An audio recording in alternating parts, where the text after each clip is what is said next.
तो प्यारे, यहां मुनि सूत जी मौन बैठे और शौनक जी प्रश्न करते हैं। तो आइए, क्या सुंदर प्रश्न है, जरा ध्यान से सुनिए। अज्ञान ध्वांत विध्वंस कोटि सूर्य समप्रभ सूताख्या ही कथा सारम मम कर्ण रसायनम। हे सूत जी महाराज, सर्वप्रथम तो मैं आपको प्रणाम करता हूं। हे सूत जी, मैं बड़ी आस लेकर के आपके चरणों में आया हूं और मेरी आपसे प्रार्थना है कि प्रभु आज मैं जो जिज्ञासा रखूं आप उसे पूर्णता प्रदान कीजिए। तो प्यारे, सबसे पहले निवेदन किया कि ऐ सूत जी, हम संसारवासियों का जीवन बड़ा अंधेरे में है। हमारे जीवन में इतना ज्यादा अंधेरा है कि हमें कभी कभी हमारे स्वार्थ के अंधेरे के आगे कुछ और दिखाई नहीं देता। शौनक ऋषि कहते हैं कि संसार का हर व्यक्ति इतना सेल्फिश है कि परमार्थ तो कहीं दूर दूर तक उसे दिखाई नहीं देता। अपना कैसे स्वार्थ सिद्ध हो सके, अपने स्वार्थ को सिद्ध करने में भले ही हमें शब्दों की चापलूसी करनी पड़े, किसी को बटरिंग करनी पड़े, किसी की झूठ मूठ की प्रशंसा करनी पड़े, पर हमारा स्वार्थ सिद्ध होना चाहिए। हम इतने अंधेरे में हैं कि हमारे परमार्थ दृष्टि कुछ दिखाई नहीं दे रहा, उसको वो बिल्कुल अंधी हो गई है, क्योंकि अज्ञान के अंधेरे ने इतनी कालिमा छा दी है कि मुझे कहीं कुछ भी दिखाई नहीं दे रहा। इसलिए सबसे पहला निवेदन तो यह है कि महाराज, शरीर में दो इंद्रियां ऐसी हैं जिन्हें प्रमुखता प्रदान की जाती है। जरा ध्यान देना, शरीर के अंदर पूरे शरीर में दो इंद्रियां बड़ी खतरनाक हैं। एक तो इंद्रिय हमारी श्रवणेंद्रिय है और दूसरी इंद्रिय हमारी आंखें हैं। इन्हीं दो की वजह से सारी इंद्रियां काम करती हैं। जरा ध्यान दीजिए, विचार करिए। कानों से सुना आपने और आंखों से देखा आपने, वैसा ही आपने निर्णय लेना शुरू कर दिया। तो जो सुनाई देता है कभी कभी वो सच नहीं होता, और मेरे भाई विश्वास मानो, जो दिखाई देता है कभी कभी वो भी सच नहीं होता। बोलो जय श्री कृष्ण। कभी कभी दिखाई देने वाली बात भी झूठी हो जाती है और कभी कभी सुनाई देने वाली बात भी। इसलिए याद रखना कि कभी भी सुनने पर इतनी जल्दी निर्णय मत लेना। जैसे कोई आपको आकर कह दे कि भाई साहब, मैं अभी अभी चौराहे से आ रहा हूं, पान खाने गया था, वहां आपको लोग गाली दे रहे हैं। अब लीजिए साहब, और कौन दे रहे हैं? उसने अपने शत्रुओं का नाम बता दिया और आपको उलझा दिया। और आप यदि विवेकवान हैं तो विचार करेंगे कि मैंने उस व्यक्ति का तो कुछ बिगाड़ा नहीं, वो क्यों मुझे गालियां देगा। और यदि विवेक नहीं है तो क्या करेंगे भाई साहब? तुरंत एक न्यू प्लानिंग कि कैसे उसको नीचा दिखाया जाए। तो कभी कभी सुनी हुई बात भी पक्की नहीं होती, और याद रखना कभी कभी देखी हुई बात भी, क्योंकि ऐसा हो जाता है कि हमने देखा तो दिखने में आया कि वहां सांप जा रहा है, लेकिन वो सांप नहीं, सांप की मुद्रा में रस्सी पड़ी थी। पर मैंने जब एक क्षण के लिए उस पर दृष्टि घुमाई तो मुझे लगा कि वो सर्प है और वो है रस्सी। तो कभी कभी देखी हुई बात भी झूठी हो सकती है और कभी कभी सुनी हुई बात भी झूठी हो सकती है।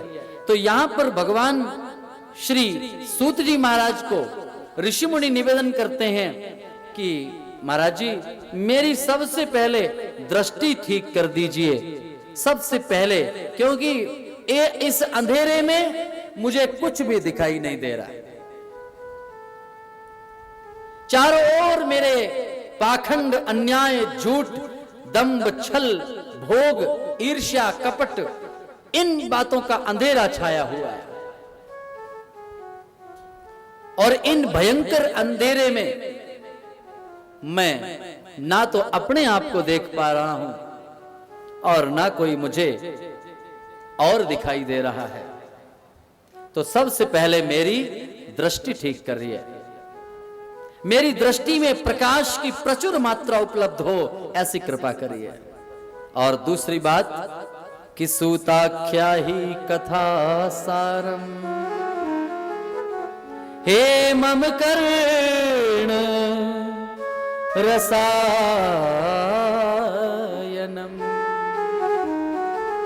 और दूसरी प्रार्थना क्या किया कि हे सूत जी, दूसरी मेरी जो खतरनाक इंद्रिय है, जिसको कहते हैं कान, यानी श्रवण इंद्रिय, आप कृपा करके इसको ठीक कर दीजिए।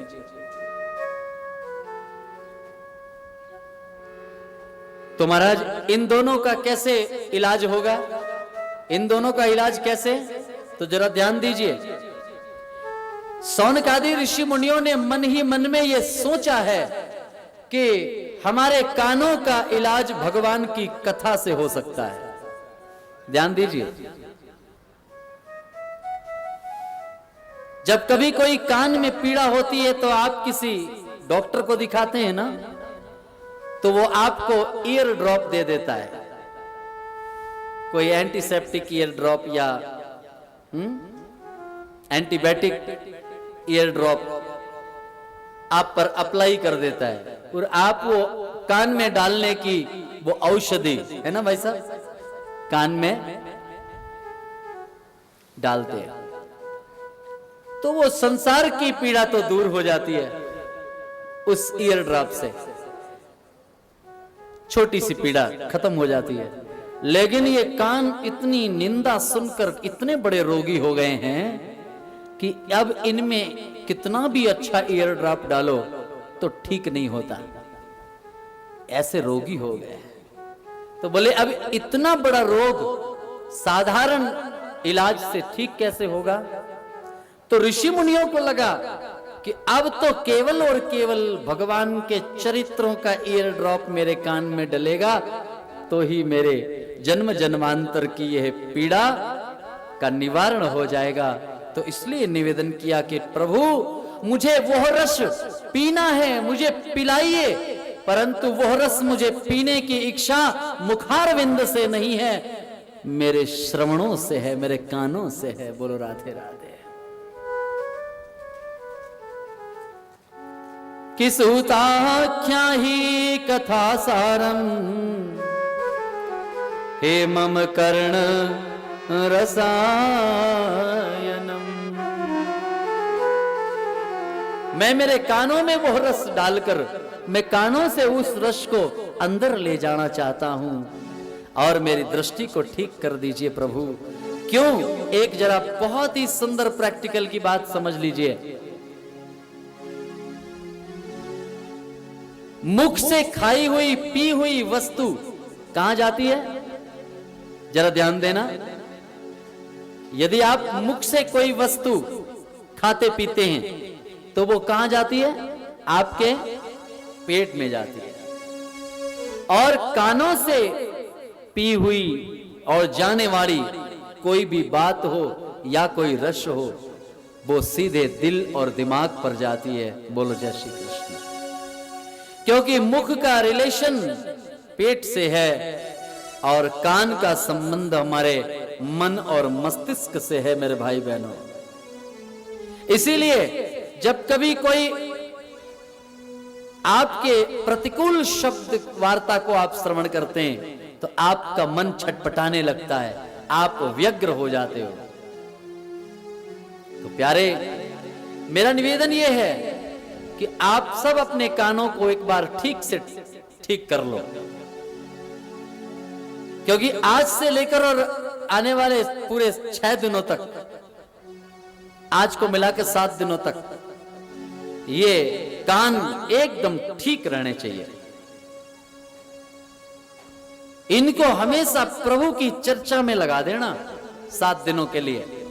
आप ये मान लो कि आप कान के ठीक करने के लिए आप एक अच्छे हॉस्पिटल में एडमिट हैं और आपका ये रोग खत्म हो गया, क्योंकि कानों की आदत का रोग है निंदा सुनना, और ये रोग खत्म हो जाए, निंदा सुनने का स्वभाव खत्म हो जाए, तो अपने आप स्तुति करने का स्वभाव पैदा हो जाएगा। बोलो जय श्री कृष्ण। जब तक निंदा करने का स्वभाव खत्म नहीं होता, स्तुति करने का भाव पैदा नहीं होता। इसलिए प्यारे, निंदा सुनने का स्वभाव खत्म करना है। It means change your nature. आपके आचरण को बदल लीजिए, आपकी विधा को बदल लीजिए। प्यारे,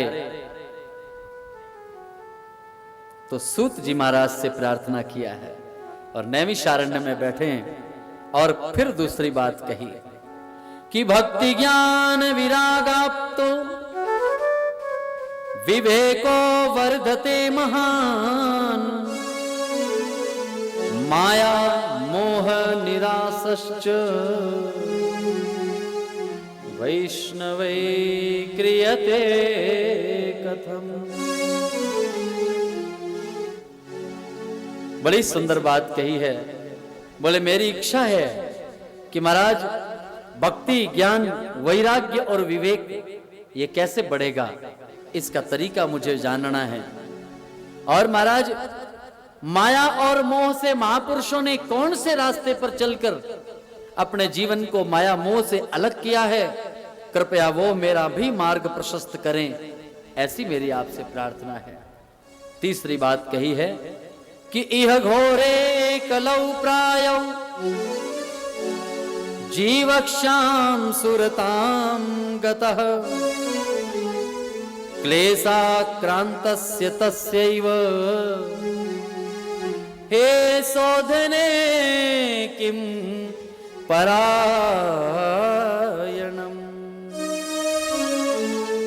ऋषि मुनि कहते हैं कि महाराज, मेरे मन का शोधन हो जाए, ये चंचल मन को स्थायित्व प्राप्त हो जाए और कलिकाल के उस दुष्प्रभावों से मैं बच जाऊं, ऐसी कृपा करिए महाराज जी। मेरे जीवन को आनंद प्रदान करिए। और तमाम प्रकार की प्रार्थना जब हमारे ऋषि मुनिजनों ने श्री सूत जी महाराज को किया, तो नैमिषारण्य की पावन भूमि में श्री सूत गद्दी पे श्री सूत जी महाराज अपने मौन को तोड़ते हैं, यानी एक मुनि अब बोलते हैं। और मैंने कहा था कि जब मुनि बोलते हैं तो करुणा और दया बरसती है। बरस पड़ी दया। सूत जी महाराज मुस्कुराते हुए सूत जी महाराज प्रसन्न मुद्रा में शौनक आदि ऋषि मुनियों को पीठ थपथपाते हुए, बालों को सहलाते हुए प्रशंसा के शब्दों से श्री सूत जी महाराज ने उन प्रश्नों के उत्तर का प्रारंभ किया। तो आइए, श्री सूत उवाच कि प्रीति ही शौनक चित्ते ते यतो वच्मि विचार्य च सर्व सिद्धांत निष्पन्नम संसार भयनाशनम। ए शौनकादि ऋषियों, जय हो तुम्हारी। इस पावन भूमि की जय हो, यहां के कण कण की जय हो, और आपके उस सुंदर मन की जय हो जिस मन में भगवत संबंधी प्रश्नों का प्राकट्य हुआ है। ए शौनकादि, तुम्हारे मन में प्रेम बहुत है, और जिसके मन में प्रेम अधिक होता है, कथा का सही पात्र वही कहलाता है। बोलो जय श्री कृष्ण। क्योंकि प्रेम नहीं है तो कथा में मन नहीं लग सकता। बोलो राधे राधे। जिनको प्रेम है उन्हें गर्मी नहीं लगेगी, ध्यान देना। जिनको प्रेम है उन्हें घर की याद कम आएगी, आएगी तो पर कम आएगी। और जिनको प्रेम नहीं है या कम है, उन्हें घर की याद ज्यादा आएगी। प्रकृति में गर्मी का एहसास ज्यादा होगा, क्योंकि जब प्रेम अधिक हो जाता है, प्यारे ध्यान देना, प्रेम जब अधिक हो जाता है कथा के प्रति, तो फिर संसार की कोई भी बात हमारी समझ में नहीं आती। किसी संत ने बहुत अच्छी बात गाई है कि प्रेम जब अनंत हो गया, बड़ी सुंदर बात है। ये प्रेम जब अनंत हो गया, तो रोम रोम संत हो गया। प्रेम की अनंतता का कैसे पहचानिएगा? प्रेम जब अनंत हो गया, तो रोम रोम संत हो गया। और देवालय बन गया बदन,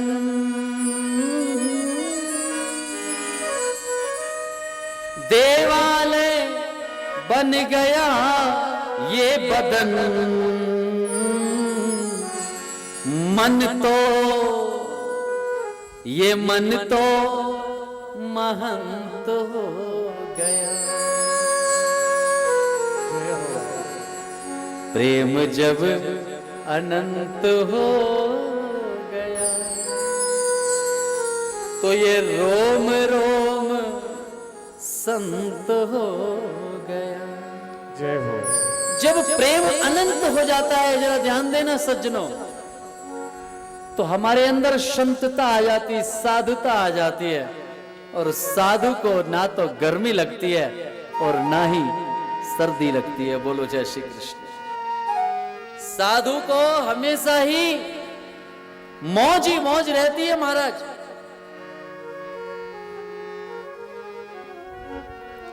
संतों को कभी कोई परवाह नहीं होती प्यारे।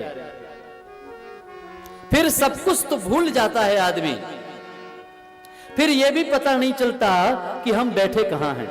जरा ध्यान दीजिएगा, हम हैं कौन यह भी पता नहीं चलता।